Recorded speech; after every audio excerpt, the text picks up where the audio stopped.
Hello everyone, welcome to my channel. So today we'll be doing the question number 4, that is write a paragraph in your own words on each of the following. We have already discussed question number 1 to 3 and the links of those questions are given in the description box. So you can go through those videos also. So let's start with the fourth A, that is the preparation of soil. Preparation of the soil, it is also called tilling or plowing.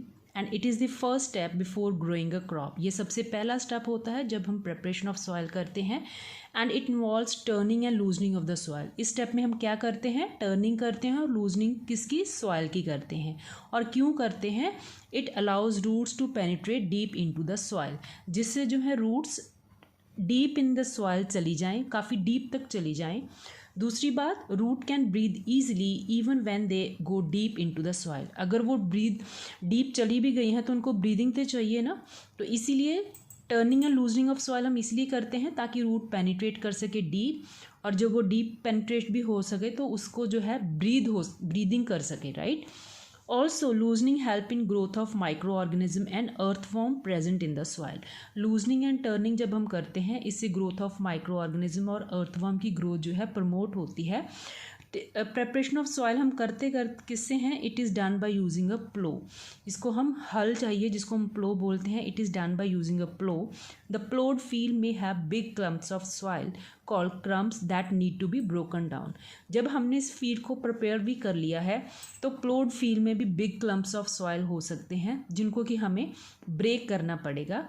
Also after ploughing the soil needs to be levelled by leveller. जब हमने ploughing कर ली है तो soil को क्या चाहिए? अब levelling चाहिए. तो जिससे की जाती है लेवलर से. अब प्रेपरेशन ऑफ सॉइल की किससे जाती है? प्लो, हो and cultivator are used for preparation of the soil. If you will write all these steps in your examination or in your class test, you will get 100% full marks. Now coming to the part B, that is sowing. Sowing, it is the process of planting seeds in the soil. It should be sown at appropriate distance. सबसे पहले आपको sowing का मतलब बताना है कि जो अब हम सीड्स प्लांट करते हैं सॉइल में, उस प्रोसेस को क्या बोलते हैं? सोइंग. और जो सीड्स जो हैं वो हमेशा अप्रोप्रिएट डिस्टेंस के ऊपर सो करने चाहिए. बिकॉज अगर उनमें डिस्टेंस कम होगा, बिकॉज ओवर क्राउडिंग में result in competition for air, sunlight and nutrients among the young plants. अगर उनमें ओवर क्राउडिंग हो जाएगी तो जब प्लांट्स छोटे छोटे उगेंगे तो वो एक दूसरे में कंपटीशन करेंगे, वो compete करेंगे ताकि मुझे सनलाइट ज़्यादा, मुझे एयर ज़्यादा मिले, मुझे न्यूट्रिएंट्स ज़्यादा मिले, right. Now it distance appropriate होने के साथ it should be sown at correct depth. इनकी डेप्थ भी करेक्ट होनी चाहिए. इफ़ टू शैलो, अगर हम सॉइल के ऊपर ही सीड्स को छोड़ देंगे तो बर्ड में ईट देम, राइट. तो जो अगर हम ऊपर ही रख देंगे तो बर्ड में ईट देम और eat the seed. If two deep, अगर बहुत ज़्यादा डीप होंगे, दे विल नेवर स्प्राउट, वो कभी भी स्प्राउट नहीं करेंगे. अब सोइंग किस तरीके से होती है? Sowing can be done manually called broadcasting. It can also be done by using seed drill. So ये था हमारा सोइंग का. Now the next step is weeding. Now will discuss the weeding. The process of removing weed is called weeding. It can be done manually by hand or by using harrow, trowel and hoe.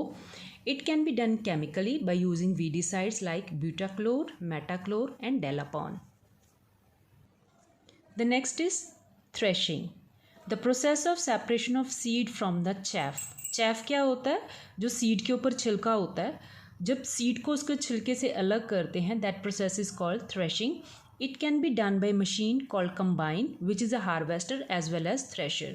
तो ये machine के द्वारा भी हो सकता है. and it is done manually by winnowing also. Winnowing means separation of the chaff from the seed with the help of wind.